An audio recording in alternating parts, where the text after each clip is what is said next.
ಎಲ್ಲರಿಗೂ ನಮಸ್ಕಾರ. ಭಕ್ತಿ ಸಾರ ಯೂಟ್ಯೂಬ್ ಚಾನಲ್ಗೆ ತಮಗೆಲ್ಲ ಸ್ವಾಗತ ಸುಸ್ವಾಗತ.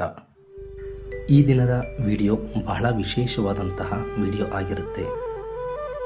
ಬಹಳ ಅತ್ಯವಶ್ಯಕವಾದಂತಹ ವಿಷಯವನ್ನು ಈ ವಿಡಿಯೋದ ಮೂಲಕ ಹೇಳಲು ಹೊರಟಿದ್ದೇವೆ. ಏನಪ್ಪ ಈ ಒಂದು ವಿಡಿಯೋದ ವಿಶೇಷತೆ ಅಂತ ನೋಡೋದಾದರೆ, ಈ ವಿಡಿಯೋದಲ್ಲಿ ಸಾಲದಿಂದ ಹೇಗೆ ನಾವು ಮುಕ್ತಿಯನ್ನು ಪಡೆಯಬೇಕು, ಸಾಲದಿಂದ ನಾವು ಹೇಗೆ ಹೊರಬರಬೇಕು, ಸಾಲಗಾರರಿಂದ ಹೇಗೆ ತಪ್ಪಿಸಿಕೊಳ್ಳಬೇಕು, ಸಾಲವನ್ನು ಹೇಗೆ ಅತಿ ಬೇಗನೆ ತೀರಿಸಬೇಕು, ಸಾಲವನ್ನು ಬೇಗ ತೀರಿಸಿಕೊಳ್ಳಲು ಏನು ನಾವು ಮಾಡಬೇಕು ಎನ್ನುವಂಥದ್ದು ಈ ಒಂದು ವಿಡಿಯೋದಲ್ಲಿ ನಾವು ನಿಮಗೆ ತಿಳಿಸುತ್ತಿದ್ದೇವೆ. ಹಾಗಾಗಿ ಈ ವಿಡಿಯೋವನ್ನು ಎಲ್ಲೂ ಸಹ ಸ್ಕಿಪ್ ಮಾಡದೆ ಕೊನೆಯವರೆಗೂ ವಿಡಿಯೋವನ್ನು ನೋಡಿ, ಎಲ್ಲೂ ಸಹ ಸ್ಕಿಪ್ ಮಾಡದೆ ನೋಡಿ. ಈಗಿನ ಪ್ರಸ್ತುತ ಸಮಾಜದಲ್ಲಿ ನಾವು ಎಷ್ಟು ಸಾಲದಿಂದ ಬಳಲುತ್ತಿದ್ದೇವೆ ಅನ್ನೋದನ್ನು ನೋಡೋದಾದರೆ, ಈ ಸಾಲ ಎನ್ನುವಂಥದ್ದು ಎಲ್ಲ ಜನಗಳ ಎಡೆಮುರಿಯನ್ನು ಕಟ್ಟಿಬಿಟ್ಟಿದೆ. ಈಗಿನ ಪ್ರಸ್ತುತ ಸಮಾಜ ಬಹಳ ಪೀಳಿಗೆಯನ್ನು ಮುಕ್ತಪಡಿಸಿ ಈ ಸಾಲ ಎಲ್ಲರ ಹೆಗಲೇರಿಬಿಟ್ಟಿದೆ. ಈ ಸಾಲವನ್ನು ಹೆಗಲಿನಿಂದ ಹೇಗೆ ಕೆಳಗಿಳಿಸುವುದು, ಈ ಭಾರದಿಂದ ಹೇಗೆ ತಪ್ಪಿಸಿಕೊಳ್ಳುವಂಥದ್ದನ್ನು ಈ ವಿಡಿಯೋದಲ್ಲಿ ನಾವು ನೋಡೋಣ. ಈ ಸಾಲದಿಂದ ತಪ್ಪಿಸಿಕೊಳ್ಳಲು ನಾವು ಏನನ್ನು ಮಾಡಬೇಕು ಅನ್ನುವಂಥದ್ದನ್ನು ನೋಡೋದಾದರೆ, ನೀವು ಪೂಜೆ ಮಾಡುವಂತಹ ಸಂದರ್ಭದಲ್ಲಿ, ನೀವು ಮನೆಯಲ್ಲಿ ಧನಲಕ್ಷ್ಮಿ ಪೂಜೆ ಮಾಡುವಂತಹ ಸಂದರ್ಭದಲ್ಲಿ ನಾವು ಕೊಡುವಂತಹ ಒಂದು ಮಂಗಳ ಸ್ತೋತ್ರವನ್ನು ಪಠಿಸಬೇಕು. ಅಂದರೆ ಒಂದು ಮಂತ್ರವನ್ನು ನೀವು ಪಠನೆ ಮಾಡಬೇಕು ಪೂಜಾ ಸಮಯದಲ್ಲಿ. ಆ ಒಂದು ಮಂತ್ರದಿಂದ ನಿಮಗೆ ಎಷ್ಟೇ ಸಾಲಗಳಿದ್ದರೂ, ಎಷ್ಟೇ ಕಷ್ಟ ಕಾರ್ಪಣ್ಯಗಳಿದ್ದರೂ, ಎಷ್ಟೇ ಸಾಲದಿಂದ ಬಳಲುತ್ತಿದ್ದರೂ ನೀವು ಅತಿ ಬೇಗನೆ ಸಾಲ ಮುಕ್ತರಾಗಿ ಬಿಡುತ್ತೀರಾ. ಹಾಗೆ ಈ ಮಂತ್ರ ಹೇಳೋದ್ರಿಂದ ನಿಮ್ಮ ಮನೆಯಲ್ಲಿ ಧನಲಕ್ಷ್ಮಿ ಸಮೃದ್ಧಿಯಾಗಿ ಬೆಳೆಯುತ್ತಾಳೆ. ಹಾಗೆ ಧನಲಕ್ಷ್ಮಿ ನಿಮ್ಮ ಮನೆಯಲ್ಲೇ ಉಳಿದು ಹೋಗುತ್ತಾಳೆ. ನಿಮ್ಮ ಮನೆಯಲ್ಲಿ ಕೊನೆಯವರೆಗೂ ಶಾಂತಿ ಪ್ರಾಪ್ತಿಯಾಗುತ್ತೆ. ಧನ ಸಹಾಯಗಳು ನಿಮ್ಮನ್ನು ಹುಡುಕಿಕೊಂಡು ಬರುತ್ತವೆ. ಹಾಗೆ ಎಲ್ಲೂ ಸಹ ನೀವು ಜೀವನದಲ್ಲಿ ಯಾವುದೇ ರೀತಿಯಾದಂಥ ಏರುಪೇರುಗಳನ್ನು ಸಹ ಎದುರಿಸುವಂಥ ಅವಶ್ಯಕತೆ ಇಲ್ಲ. ಧನಲಕ್ಷ್ಮಿ ನಿಮ್ಮ ಎಲ್ಲ ಸಮಸ್ಯೆಗಳಿಗೆ ಪರಿಹಾರ ನೀಡುತ್ತಾಳೆ. ಜೀವನದಲ್ಲಿ ಮನುಷ್ಯ ಅಂದರೆ ನಮಗೆ ನಾವು ಮುಖ್ಯವಾಗಿರುತ್ತೇವೆ. ಜೀವನದಲ್ಲಿ ನಮ್ಮನ್ನು ಬಿಟ್ಟರೆ ಅತಿ ಮುಖ್ಯವಾದಂಥದ್ದು ಜೀವನದಲ್ಲಿ ಹಣ.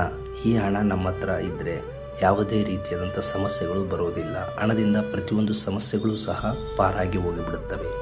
ಹಾಗಾಗಿ ಧನಲಕ್ಷ್ಮಿ ಪೂಜೆ ಮಾಡಬೇಕು.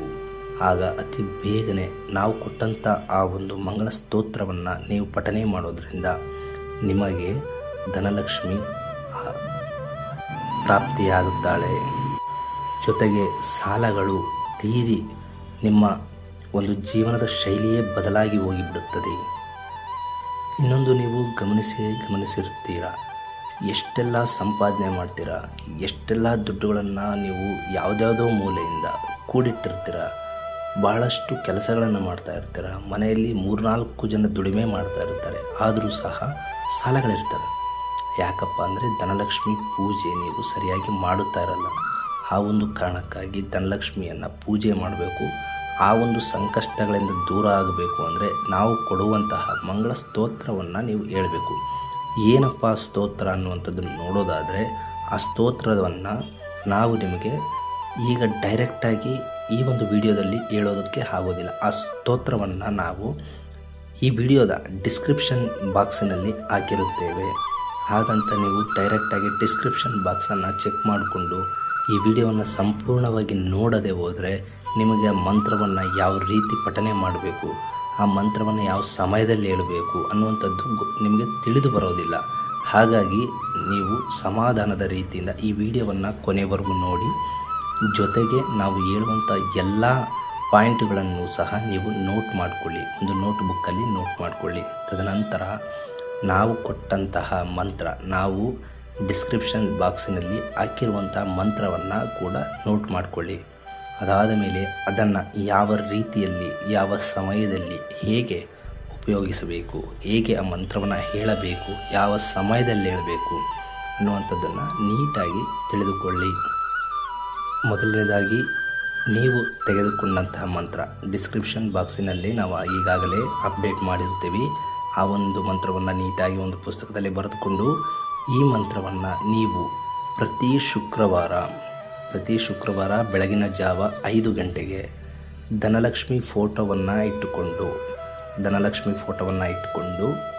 ಬಹಳ ಸ್ವಚ್ಛ ಶುಭ್ರದ ಮನಸ್ಸಿನಿಂದ ಹಾಗೆ ದೇಹ ಶುಭ್ರವನ್ನು ಮಾಡಿಕೊಂಡು ಬೆಳಗಿನ ಜಾವ ಸೂರ್ಯ ಅಸ್ತಕ್ಕಿಂತ ಮೊದಲೇ ಸ್ನಾನ ಮುಗಿಸಿಕೊಂಡು ನೀವು ಶುಭ್ರವಾಗಬೇಕು, ಶುಭ್ರವಾದ ಬಟ್ಟೆಗಳನ್ನು ಧರಿಸಬೇಕು. ಶುಭ್ರ ಮನಸ್ಸಿನಿಂದ ಧನಲಕ್ಷ್ಮಿಯ ಫೋಟೋದ ಮುಂದೆ ಅಲಂಕಾರಕೃಪವಾಗಿ ಎಲ್ಲ ಅಲಂಕಾರಗಳನ್ನು ಮಾಡಿ ಹೂವು ಮತ್ತು ಕುಂಕುಮ ದೀಪಾಲಂಕಾರ ಎಲ್ಲವನ್ನೂ ಮಾಡಿ ಆ ಬರೆದಿರತಕ್ಕಂಥ ಪುಸ್ತಕದಲ್ಲಿ ಬರೆದುಕೊಂಡಂತಹ ಆ ಮಂಗಳ ಸ್ತೋತ್ರ ಅದನ್ನು ನೀವು 108 ಬಾರಿ ಒಳ್ಳೆಯ ಮನಸ್ಸಿನಿಂದ ನಿಮ್ಮ ಮನಸ್ಸಿನಲ್ಲಿ ನಮ್ಮ ಸಾಲಗಳು ಅತಿ ಬೇಗನೆ ತೀರಿ ಹೋಗಬೇಕು, ಹಣದ ಕೊರತೆ ಬರಬಾರದು, ಹಣದ ಅಭಿವೃದ್ಧಿಯಾಗಬೇಕು ಅನ್ನುವಂಥದ್ದನ್ನು ನಿಮ್ಮ ಮನಸ್ಸಿನಲ್ಲಿ ಸ್ವಚ್ಛ ಮನಸ್ಸಿನಲ್ಲಿ ನೆನೆದುಕೊಂಡು ನಾವು ಡಿಸ್ಕ್ರಿಪ್ಷನ್ ಬಾಕ್ಸಿನಲ್ಲಿ ಕೊಟ್ಟಂಥ ಮಂತ್ರವನ್ನು ನೀವು 108 ಬಾರಿ ಕನಿಷ್ಠ 18 ಶುಕ್ರವಾರಗಳು ಸತತವಾಗಿ ಮಾಡಿದ್ದೇ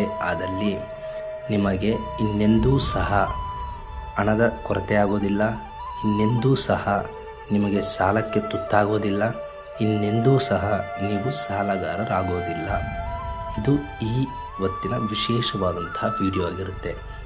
ಈ ವಿಡಿಯೋವನ್ನು ಕೊನೆವರೆಗೂ ನೋಡಿದ್ದಕ್ಕಾಗಿ ಧನ್ಯವಾದಗಳು. ಈ ವಿಡಿಯೋದ ಡಿಸ್ಕ್ರಿಪ್ಷನ್ ಬಾಕ್ಸಿನಲ್ಲಿ ಆ ಮಂಗಳ ಸ್ತೋತ್ರವನ್ನು ಕೊಟ್ಟಿದ್ದೇವೆ. ಒಂದು ಪುಸ್ತಕದಲ್ಲಿ ಅದನ್ನು ನೀಟಾಗಿ ನೋಟ್ ಮಾಡಿಕೊಳ್ಳಿ. ಅದರ ಜೊತೆಗೆ ಮಾಡಿಕೊಳ್ಳುವುದರ ಜೊತೆಗೆ ನಾವು ತಿಳಿಸಿದ ಹಾಗೆ ಪೂಜೆಯನ್ನು ಧನಲಕ್ಷ್ಮಿಗೆ ಸಲ್ಲಿಸಬೇಕು. ಯಾವುದೇ ರೀತಿ ತಪ್ಪು ನೆಪ್ಪುಗಳು ಇರಬಾರದು. ನೀಟಾಗಿ ನಾವು ಹೇಳಿಕೊಟ್ಟಂತಹ ರೀತಿಯಲ್ಲೇ ಪೂಜೆಯನ್ನು ಧನಲಕ್ಷ್ಮಿಗೆ ಸಲ್ಲಿಸಬೇಕು. ಆಗ ನಿಮಗೆ ಧನಲಕ್ಷ್ಮಿ ಪ್ರಾಪ್ತಿಯಾಗ್ತಾಳೆ, ಸಾಲ ಮುಕ್ತರಾಗ್ತೀರ. ಹಾಗಾಗಿ ಇದನ್ನು ಬಹಳ ನೆನಪಿನಲ್ಲಿಟ್ಟುಕೊಂಡು ಈ ರೀತಿ 18 ಶುಕ್ರವಾರಗಳು ಬೆಳಗಿನ ಜಾವ 5 ಗಂಟೆಗೆ ನೀವು ಆ ಸ್ತೋತ್ರವನ್ನು ಪೂಜೆಯ ಮುಖಾಂತರ 108 ಬಾರಿ ಹೇಳಿದರೆ ನಿಮಗೆ ಸತ್ಯವಾಗಲೂ ನೀವು ಸಾಲ ಮುಕ್ತರಾಗ್ತೀರ, ಧನ ಅಭಿವೃದ್ಧಿ ಆಗುತ್ತೆ, ಜೀವನದಲ್ಲಿ ಯಶಸ್ಸನ್ನು ಕಾಣ್ತೀರ. ಇದೇ ತರಹದ ವಿಡಿಯೋಗಳಿಗಾಗಿ, ಇದೇ ತರಹದ ನಿಮ್ಮ ಸಮಸ್ಯೆಗಳಿಗಾಗಿ ನಮ್ಮ ಯೂಟ್ಯೂಬ್ ಚಾನಲನ್ನು ಭಕ್ತಿಸಾರ ಯೂಟ್ಯೂಬ್ ಚಾನಲನ್ನು ಸಬ್ಸ್ಕ್ರೈಬ್ ಮಾಡ್ಕೊಳ್ಳಿ, ಫಾಲೋ ಮಾಡ್ಕೊಳ್ಳಿ. ಹಾಗೆ ನಿಮ್ಮ ಫ್ರೆಂಡ್ಸು ಮತ್ತು ಫ್ಯಾಮಿಲಿಗೆ ಈ ವಿಡಿಯೋವನ್ನು ಶೇರ್ ಮಾಡಿ. ಯಾರು ಹಣದ ಸಮಸ್ಯೆಯಿಂದ ಬಳಲುತ್ತಿರ್ತಾರೋ, ಯಾರು ಸಾಲದಿಂದ ಬಳಲುತ್ತಿರ್ತಾರೋ ಅಂಥವರಿಗೆ ಉಪಯೋಗ ಆಗುತ್ತೆ. ನೀವು ಜೀವನದಲ್ಲಿ ಮುಂದೆ ಬನ್ನಿ, ಹಾಗೆ ನಿಮ್ಮ ಅಕ್ಕಪಕ್ಕದವರನ್ನು ಸಹ ಮುಂದೆ ತನ್ನಿ. ಭಕ್ತಿಸಾರ ಯೂಟ್ಯೂಬ್ ಚಾನಲನ್ನು ಕೊನೆವರೆಗೂ